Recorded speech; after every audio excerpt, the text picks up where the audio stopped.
Thank you for watching, liking, commenting, sharing, and subscribing right now. 2010 is right around the corner, and as is tradition, at least for the past couple of New Year's Eves, I've put myself out there to raise donations for the chat room at live.pirillo.com. This year, it'll be for geekshed.net. That's where the chat can be found in #Chris or #Chris. You know, the little number sign Chris. That's the chat room that's a part of the live video feed at live.pirillo.com. Essentially what's going to happen, if you hadn't seen videos from years past, I will do whatever you pay me to do.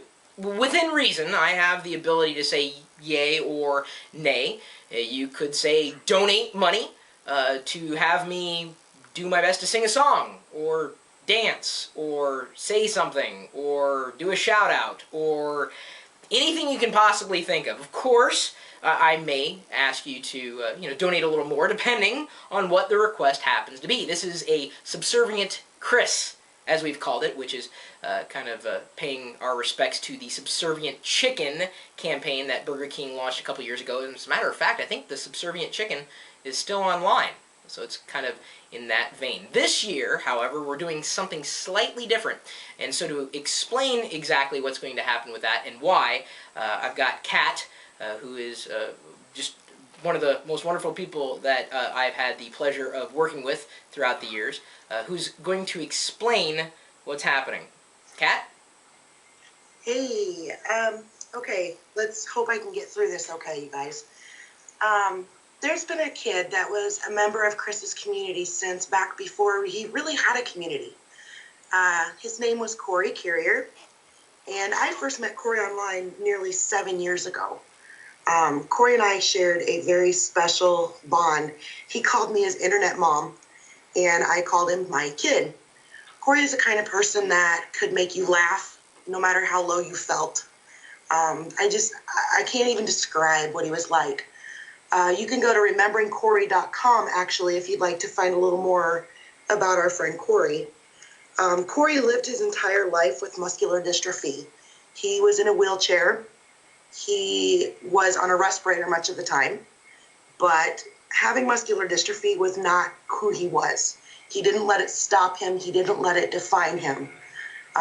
He lived his life, period. We lost Cory on October 1st of this year due to complications from the H1N1 virus. Excuse me. All of us in the Locker Gnome family and on Geek Shed miss Cory more than I can explain. And we wanted to do something a little special to remember him and to honor him. And so when we were getting ready to discuss Subservient-Chris this year, it was just a no-brainer. It was unanimous. Chris was definitely on board. So this year, 75% of all the money raised is going to the Tucson, Arizona chapter of the Muscular Dystrophy Association in Cory's name. And I can't tell you, Chris, how much we appreciate this and how much it means to Cory's mom, especially. So thank you. No, it's no problem. And I think it's fair to... I always got a kick out of it just because I saw the humor in his handle, Kat. Right. What was his handle? His nickname on IRC was Gimpy, and his Twitter nickname was @Kripple, KRIPPL. Like I said, that's how the kid was. He was 21 years old, and he was crazy. He would threaten to run people over with his wheelchair. I got to tell a really quick story. I know you're going to love this, Chris. His mom and I had a phone conversation the other day, and it was the first time, actually. And she told me that one of Cory's favorite jokes all through high school, he had a button on his wheelchair that he could push, and it would emit this really loud, high-pitched beep. Anytime he had a substitute teacher, Cory would push this button and then slump over and make the teacher go into a panic, thinking his respirator had quit. Oh, God. Yeah, he was nuts, but he was so full of life and just embraced life. So it was amazing. Yeah, we're lucky enough, and not a lot of people would have known this by now, but I happened to catch a tweet from the Muscular Dystrophy Association, their official Twitter account, and they had posted a link to what we're going to be doing on New Year's Eve. to raise money specifically for the Tucson, Arizona chapter. Now, the times again? We will begin broadcasting at 10 p.m. Eastern Time on New Year's Eve. We're scheduled to go 3 hours, but yeah, you know Chris.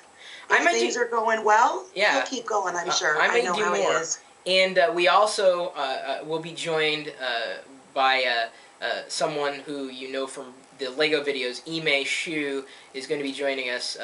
She's also known for Hips for Hire. That's who she is on Twitter, and then hipsforhire.com. She essentially is someone who has an internet presence who represents artists specifically in relation to nonprofit or charitable events. And so she is a trained belly dancer. She's also trained in Bollywood dancing, and she said that she'd be, willing to do a little dancing somewhere here in this home office on New Year's Eve too. Donations awesome. willing. I will probably get paid to join her, unfortunately, and people have paid a lot of money to see that happen.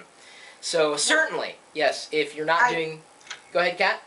I'm sorry, I just had to throw in here, I'm sure Ime's already heard the stories. The first year, Chris said if we hit a certain threshold in donations, that he would end the night in a dress. Oh yeah, look at him shaking his head. He ended up in a dress, high heels, a wig, and makeup. So guys, get those donations ready.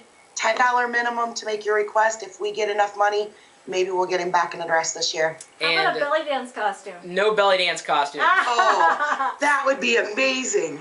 Where'd that come from? I don't know, but I'll be getting my PayPal ready to go. Great. I'll have to set a minimum amount for that one. That's going to take a lot to see me, because they live for... In fact, we have someone, Kevin, I believe, is going to be helping us with recording the YouTube videos so that we, saving everything that happens for posterity. Yes. I believe. Uncle John has historically always recorded for us. He's been having some issues with his software and his setup. So he's going to be on hand, but Kevin is also going to be there to help out. So between the two of them, we'll get it all recorded. So yeah, don't worry about it if you happen to miss it or you've got other plans for New Year's Eve. And of course, anybody's always welcome to clip anything that they might see on live.pirillo.com as it happens to stream through. I always go through and favorite those videos when I see them. Sometimes, however, I may have to flag them because of making sure that the community is tracked properly, so don't worry about that. I pretty much say if it happens there, you can take it and put it anywhere. And New Year's Eve, you should all have your screen recorders ready. And you can do screen recording for free. We've done screen casts on free screencaster software in the past. No matter, my email address, chris@pirillo.com, the blog, chris.pirillo.com, the community, geeks.pirillo.com, and of course the chat room, typically talking tech. Kat, I guess, do you want to finish the video again? I do, but I have one last thing to say ahead of time that we did forget. Oh. If you go to live.pirillo.com, scroll down just below the video frame, and the chat box, you will see where you can enter your donation and your request for Chris. So even if you can't join us New Year's Eve, you can still donate ahead of time and make a request, and I promise you I'll make him do it. With that said, I guess we're out, so see you later.